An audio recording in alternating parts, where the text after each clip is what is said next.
Who can beat Naoya Inoue?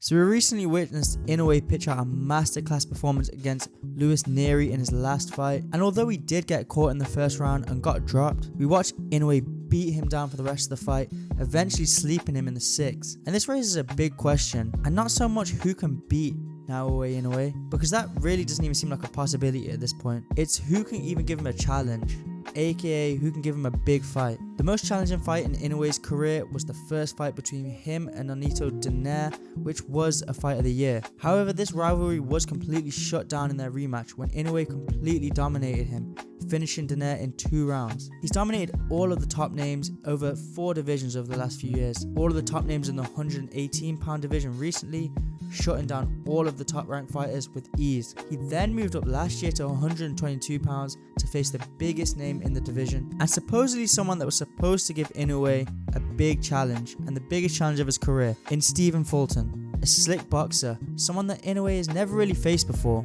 But it didn't prove to be too much of a challenge, with Inoue's speed and power being too much for Stephen Fulton. Now, if you forgot how that fight went down, Inoue completely demolished him and made it look so easy. And this isn't just any old fighter we're talking about. This is a top-class American skilled boxer who was undefeated, #1 in the weight division, and was a huge prospect, to be honest. Someone who I would say, skill-wise, isn't too far off that top level, with the likes of Shakur Stevenson and Devin Haney and Tank Davis. And Inoue made it look like they don't even belong in the same ring together. He completely outclassed him, outtimed him, and that was the main difference in this fight. Won every single round of the fight and finished it with a highlight reel knockout. It just seems that Inoue is at a completely different level to any of these top names at these lower divisions, and that all of these fights are just too easy for him. Why is this though? Well, there's 2 main reasons. The first being how good Inoue actually is. It's no surprise that he's one of the most skilled boxers in the sport at the moment. With his incredible footwork and timing, he's able to counter his opponents effectively and is amazing at breaking his opponents down to find openings. It's like he sees all of his opponents move in slow motion. You partner this with his blinding speed and explosive power, it makes him nearly the perfect fighter. But let's not forget, although he is a great fighter, he still hasn't really been tested massively. And well, I guess this isn't necessarily his fault, but let's be honest, the competition in the lower weight divisions just aren't as challenging as some of the higher divisions,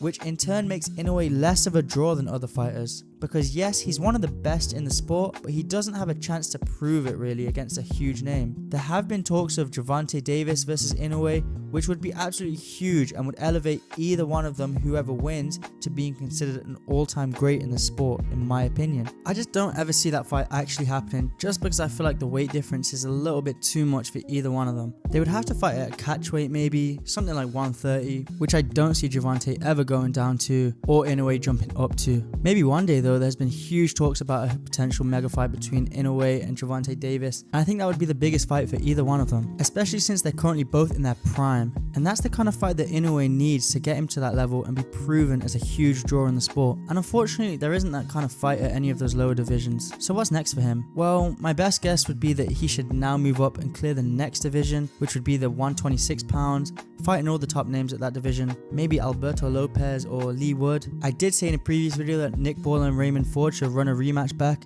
and maybe he could face the winner of that one. But I just don't see any of those names being a real challenge for Inoue. And I do think a super fight with a huge name like Gervonta Davis definitely needs. But what do you guys think? Let us know in the comments what you think is next for Inoue and who can give him a real challenge. If you enjoyed this video and want to see more like this one, make sure you hit that subscribe button and turn on post notifications so you don't miss an upload.